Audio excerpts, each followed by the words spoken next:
मित्रों नमस्कार। कुंती पुत्र कर्ण को क्यों मानते हैं सर्वश्रेष्ठ योद्धा? आइए जानते हैं 11 कारण।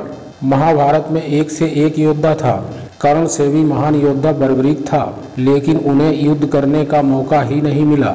अश्वत्थामा भी एक महान योद्धा थे, लेकिन उनकी महानता तब समाप्त हो गई जब उन्होंने सोते हुए पांडव पुत्रों को मार दिया। एकलव्य को भी महान माना जाता है, लेकिन वह भी युद्ध नहीं लड़ पाए, तब उनकी महानता कैसे सिद्ध होती?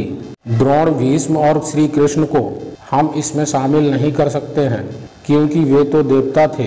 दरअसल कर्ण ही एक ऐसे सर्वश्रेष्ठ योद्धा थे जिन्होंने विपरीत परिस्थिति के बावजूद खुद को एक श्रेष्ठ योद्धा के रूप में स्थापित किया था, और वह भी धर्म समस्त रूप से। आओ जानते हैं कर्ण के बारे में वे तत्व जिनके कारण उन्हें महान योद्धा माना जाता है। मित्रों, वीडियो अंत तक जरूर देखें। अगर आप चैनल पर नए हैं तो चैनल को सब्सक्राइब जरूर कर लें और घंटे को दबाकर ऑल पर सिलेक्ट कर लें, ताकि रोजाना नई अपडेट आप तक पहुंचती रहे। देरी न करते हुए वीडियो को करते हैं शुरू। अर्जुन का साथ देने के लिए जगत के स्वामी थे, लेकिन कर्ण का साथ देने के लिए दुर्योधन ही थे। अर्जुन पूर्णतः श्री कृष्ण पर आश्रित थे, जबकि इधर दुर्योधन खुद कर्ण पर आश्रित थे। कर्ण को द्रोण ने वह संपूर्ण शिक्षा नहीं दी जो उन्होंने पांडवों या कौरवों को दी थी।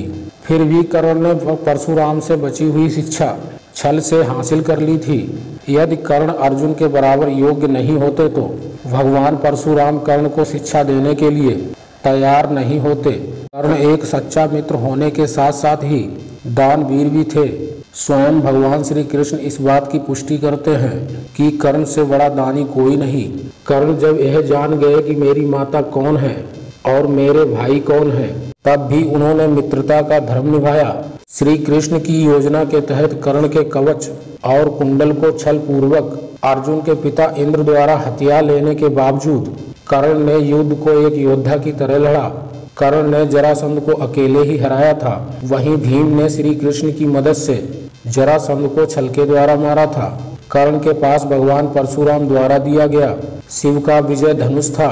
यह धनुष जिस भी योद्धा के हाथ में होता था, उस योद्धा के चारों तरफ एक ऐसा अभेद घेरा बना देता था जिसे भगवान शिव का पाशुपतास्त्र भी भेद नहीं सकता था।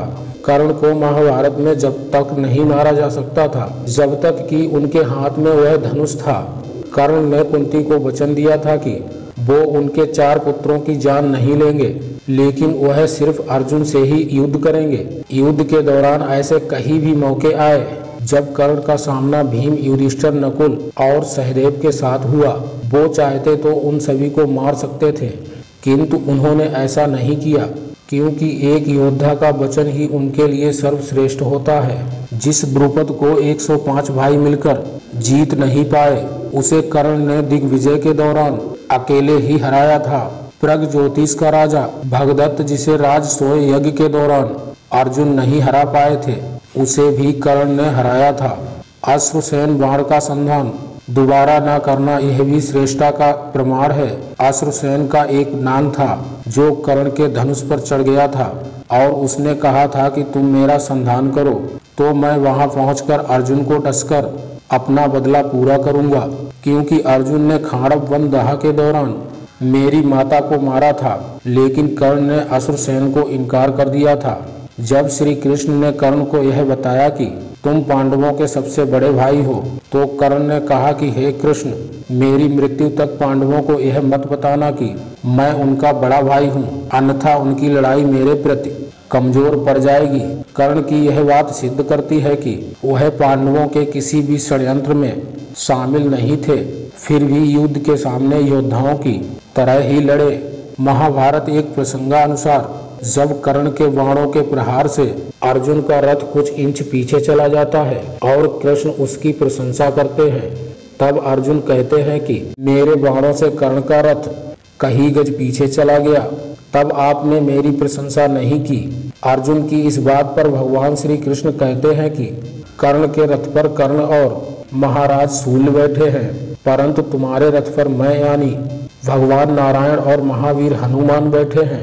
तब भी कर्ण ने तुम्हारा रथ पीछे धकेल दिया। सोचो, यदि महावीर हनुमान नहीं होते तो क्या होता?